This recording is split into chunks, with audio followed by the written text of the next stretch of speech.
Hello, welcome to a cloud security podcast live from AWS Re Inforce. We've never done this before, so work along with us. I have my good friend Houston over here. Could you introduce yourself to the crowd audience? Sure. I'm Houston Hopkins. I work at Robinhood. I work on their platform security engineering team. So, Pretty awesome. And because you and I have known each other for a while, we've done the podcast before as well, and we're really inside a booth as well. So people who can hear the background is pretty. My first question, the topic today is incident response in the enterprise space. And coffee as well. Cheers. Coffee. Cheers. Cheers. Thank you. Of course. So we're talking about incident response. How would you describe incident response how is the incident response different in an enterprise compared to a regular organization which is not an enterprise?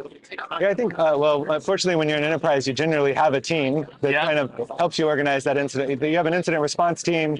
Hopefully, you've started down the path, have some playbooks, some ideas. I think it gets interesting if you become a cloud company, you are a cloud company, you've got some additional things to think about, right? So I think there's response frameworks like Pickerel that people follow. Yeah. Still perfectly relevant to cloud, but you have a lot of nuance that you have to take into consideration. Right. Or maybe because we're talking about cloud specifically, how did you get into the whole cloud security space? Like, what was your entry into it? So my initial entry into cloud security was messing around with the APIs around Box.com a few jobs ago. Right. Really trying to do some data for classification stuff, and that was a gateway in. And then I spent some time at Capital One on the product security team there. Yeah. And a lot of work around, the 2016, 2017 timeframe was a real fun time in securing S3, working with all of my development teams, great developers that taught me lots of neat tricks that were easy to kind of parlay into certain security findings with the right mindset. So it was really. So you were hacking as well into the whole cloud security thing. Yeah. I was really interested in what I could break, what wouldn't people discover, what wasn't known at the time. And then I think a real point, I give a lot of credit to Dan Grzelczyk. Okay. I saw a talk from him in 2016 at a conference called ISOI and in Austin. And he opened my eyes to oh my gosh, a lot of this stuff, there's a lot of concerns here. Oh. And another huge shout out to Kapil from Stacklet. Oh, yeah. He was my other sounding board for is this really like this? Is this really how it works?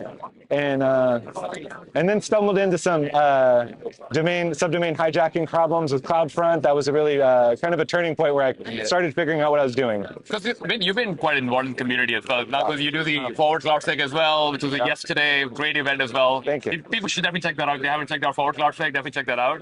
But maybe another place to start also could be, what's the building block for, say, when people are working towards incident response in the cloud space, what's some of the building blocks people should consider?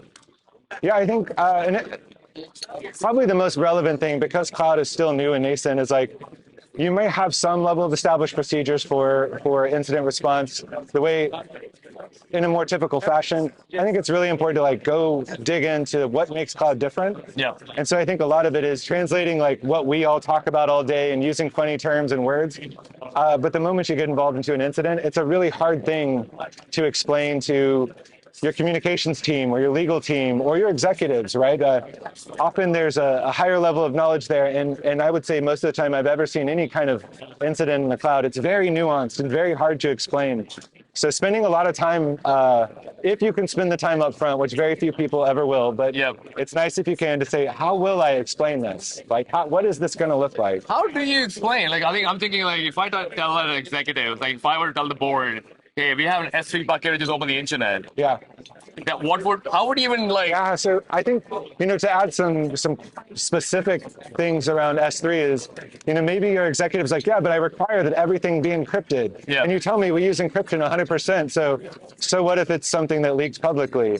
And then, they may not understand that default encryption, when you've let something be public, you're letting them, decrypt by default there as well. So I think explaining just what certain compliance regimes, how they affect what you're going to do in the end.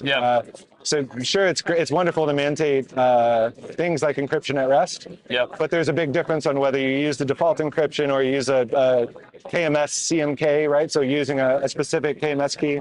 Right. Those things, and like that's just one example. But to your point, then, how would a board? I mean, from a board perspective, the conversation is more around. Oh, I mean, is it the data? Because I mean, there's a whole data thing in this cloud space as well. It's very much the data. Yeah. So, hey, you could, there's some people that will say, hey, we protect everything equally. Yeah. And then that tends to sound really good because you're simplifying the way you're going to approach things. Yeah. But once you try to apply that in real life, then suddenly you have a lot of people that are doing a lot of experimentation that are now beholden to the same guardrails that you are in production, and that can really slow things down. So there's some considerations there. The other fun one, trying to explain an instance metadata service. Yep. I think there was a time in life when no one, the common people didn't know what that meant. Right. Some of us were pretty well versed on it. Lots of shout outs to Christoph, Datadog, and Andres Riancho. There was a couple of pioneers in that space, and explaining things like that to the board, hey, it's an IAM permission that runs your server, but it's not like a user.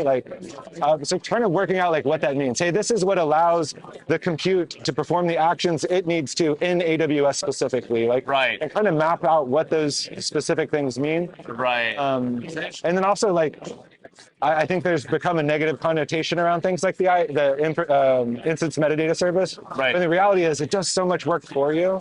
It's a very positive thing. It's just it's gone through evolutions to be better and better. So yeah, with version 2, I think they definitely made some improvement. But so we spoke about board now. But what about the directors or people who are senior leaders? Yeah. Listening to this conversation, going, okay, what are some of the building blocks for incident response for them? From a bit more technical perspective, what are the foundational pieces you would ask them to at least cover from a groundwork?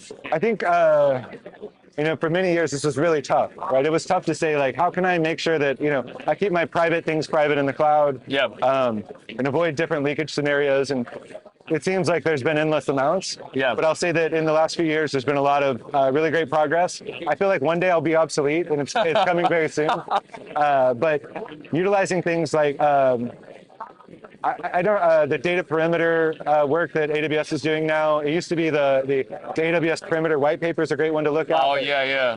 Those have really great concepts around how you control egress, so how you control outbound flow, where you allow your resources to run, whether they're in a VPC or outside of a VPC, and also VPC endpoints, right? So what am I allowing to communicate out through these endpoints and gateways? And using things like principal org ID to say, this is an IAM principal from within my company can talk through this. Or thankfully, just recently delivered the resource org ID, which say I can only talk to resources, or I can get specific about resources within my organization that I can communicate to this endpoint. So you can actually complete the circle, if you will. Right. So these are my resources. These are my principles. And I think that helps make the public cloud private, which is a joke we always dream of. Just to add to that as well, I think one of the challenges that I had as CISO was the whole conversation around finding that right owner as well. Oof. You find a problem. Oh, I need to make a playbook for I'm gonna say my building block is I have IAM covered. I've got the incident response playbook going. I may even have specific use cases for cloud as well in there. Yeah. But finding, or maybe even talking to a SOC, do you find that can be a challenge as well? Yeah, I think you have to map out your responsibilities as best you can, and it is tough. There's some very basic things you can do. If you're lucky, you have a really good tagging policy. You know who owns what. So you have some accountability from the workload or the data itself. But knowing kind of who's going to discover the problem, right? Hopefully you have a good security operations center, some kind of way to detect problems, knowing where to go next. So they need to know what kind of inventory system to go find that information, right? So it's really great if you have tags. Do they know where to go see the tags for what it is, right? Is your alerts enriched with that information already? Even if they're enriched, does it give them enough detail to know what to do with it? It's evolving. I think we have all the building blocks to do it. It takes some development. If you're lucky enough to have resources to do development or have funding to buy the tools that help you with this. What are some of the common incident response scenarios Because when people think about playbooks for incident response, they're thinking more like, oh, I've got EC2, S3 bucket covered for public. And sometimes people might think, oh, is this encrypted, right? So it should be fine. But that's a whole different story for that. What are some of the common things that come in mind for you when you think about incident response, like in terms of in the cloud space? Like, what are some of the incidents people should think about making a playbook for? I think some pretty obvious ones is if you leak your credentials. Credential leakage is a major issue still. I know it's 2022. Like feels to, like we've to been talking. GitHub or to Sure, to GitHub or anywhere, right? So we now see. I'm very conscious that Andrew's standing across from me. So you now see. No, he doesn't exist. Yeah. So you'll see there's now common malware that's going out there, and it may look at your credentials directory on your local laptop and steal your credentials. So hopefully those are short-lived, but even a short-lived credential, I always say at the speed of cloud, like detection is often too late. Yeah, right. So building all the protective mechanisms you can in there, put your guardrails in. Like an SCP or something. Yeah, whether you can use SCPs, you can use SCPs to do things like if you control your egress, you know your source IPs, you know your source VPC. Yeah. You can really, if someone did steal those credentials, they might not be able to use them without something like remote code execution, which is a higher bar for most attacks. Yeah. Yeah. So I think having something with just around generalized credential leakage, that could be through SSRF, right, which is now fairly commonly known and associated with cloud very closely, even though it's not necessarily a cloud-specific attack. Yeah. You have situations that are SSF-like, where there's proxies and other things that maybe particular proxies may be configured to run as an open proxy or not properly sanitizing the network traffic that comes into it. Reaches the metadata service. If you're not running IMDS v2, you might have some trouble. If you're running IMDS v2 badly, you might have some trouble. Yeah. There's those. I still think S3 buckets are important. I think Elasticsearch, the same kind of problems aren't yet going away. No. They're just far less prevalent than they were, right? Or we're not hearing about them. There's also that case. Yeah. I do feel like the attackers are getting better. Yeah. I used to once think like, if you operate in the cloud, you're kind of, or in AWS, you may not be the first target because, I think people still love to go after Active Directory or traditional Windows environments. Yeah.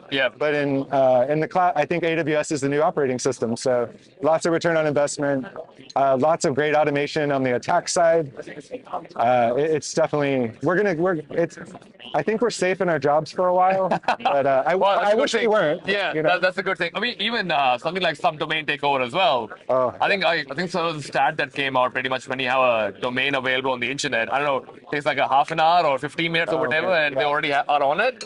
This is a good point. So I did cut my teeth a lot in the kind of subdomain hijacking space, thanks to some responsible disclosure that came into a previous employer, and I got to learn all about how subdomain hijacking worked, and it used to be really easy. What is it first before we kind of get to explain the incident? Oh, sure. So back in the day, CloudFront used to not do the best levels of validation when you were setting up an alias. So you could basically go into CloudFront, and if no one had put a particular domain in the alias section of the CloudFront, you could just fill it up with those. That could be particularly problematic, especially if you set up one side of the equation, but you forgot to add your aliases into the CloudFront side. So luckily, I'm kind of talking about things that don't exist anymore, don't exist the same way. That's good. Now there's good domain, there is now domain validation inside of CloudFront. I think there's some like a single origin or a same origin kind of a policy as well? It actually does some validation off the HTTPS certificate. Right. To say, do you own this cert? If you own the cert, then you can add it in. Like an X509 certificate? Something like that. Yeah, right. Okay. Yeah. And so what was the incident that you kind of, so ours was really interesting. We got a disclosure. This was 2016. Our responsible disclosure program was email the security at, the company. Yeah, I've been there. So it wasn't quite built out yet. But very thankful responsible disclosure came in. Someone said, hey, very strange. I noticed from the hours of like midnight to 6 a.m. I can hijack one of your domains and I can serve content from it, but then every day it goes off. And I don't know what the person who disclosed it didn't actually know what was the reason. Oh. And so we started looking into it. I started discovering what was going on. Turns out we were throwing up a maintenance page, and the maintenance page was missing one of the aliases in CloudFront. The person knew that he could put that in his own distribution. And every night when we posted up the maintenance page, serving his content. Oh my God. Yeah, so that was really awesome. It'd be nice for the person to disclose it as well. I cannot plug responsible disclosure enough. Yeah. And honestly, I think that's even as I was there as a responsible disclosure team was being built out, Yeah. becoming really formalized. Bug bounty program was established. Yeah. Still so thankful for those who disclose. We were able to reverse some of the things they would tell us into continuous scans. So we had a goal for ourselves that if we got a report from bug bounty that we should never get it again. Right. So we would build scans based off the POC code and just hit all of our infrastructure constantly. Right. So sounds like an incident response should also have like a complementary responsible disclosure program running with it. Otherwise, you may have incidents that you weren't even planning for, right? Yeah, and I think there's some for companies that haven't yet established at least a security page, and there's now a whole bunch of really great templates for that and organizations you can get involved with. It's good to establish your scope, have that responsible disclosure, either mailbox, make sure you have a forward security page off of your domains. Yeah. The scope helps. We've all seen well, there's stories, right, where people go outside of scope and maybe they get into some data and that can cause some problems. Right. And so, there's all sorts of interesting parts there. And I'm only saying that to say there is a chance that a responsible disclosure could very well lead into an incident response, and they should be treated like actual attacks. Right? Yeah. So that's the other thing. I know oftentimes you'll ask your bug bounty scanners to, hey, add this header or add this into your user agent so we know it's you. Yeah. Yeah. As an attacker, guess what I'm going to do, right? So Yeah. I think you have to treat them all as real attacks. And so they should keep your IR team at least keep their ears open. Yeah. I think that's a good way for me to come to the last question as well. Then, what is the hardest thing that you think for anyone can prepare for an incident response thing that you might have experienced, and would you change about it? What would you change about it now? I think I gave a hint here about preparing those communications ahead of time, trying to cut through the nuance of modern infrastructure and how things are deployed, right? So, I think cloud, like anything else, you have to know your call trees. There's some opportunities to do that better within the APIs, et cetera. But establishing that language, knowing, not forgetting, we all want to focus on our technical teams that speak our language. Yeah, yeah. Those actually become the very easy conversations in instant response. Yeah. The hard ones are like, hey, I need to talk to business executives. I need to talk to compliance. I need to talk to legal. I need to,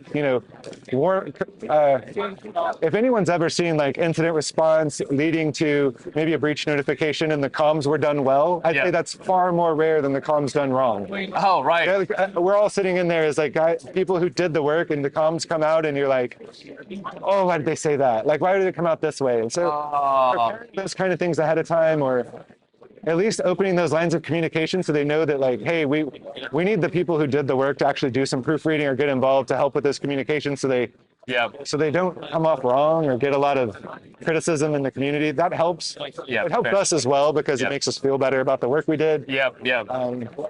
I know plenty of people have been on the other side of really bad comms, as I have myself, and it's painful. So communication is probably number one then. Like, prepare communication before an incident, so you know at least you know some parts of what you want to talk about. Yeah. Some kind of simulation exercise to know at least what kind of incidents you have and how would you want to communicate about it, right? Yeah. Well, I think absolutely it's true, and just to kind of put another nail in that is that when we typically see tabletops done, or companies do tabletops, it's going to be a bunch of technical people sitting around that have some idea on either how the attacks happen, or how to respond to them, or what a ticket looks like, and how a ticket is escalated. That's the easy part. It really is. It's all the stuff that happens above that you need to really prepare your people for. So it's a deeper level of tabletop exercise.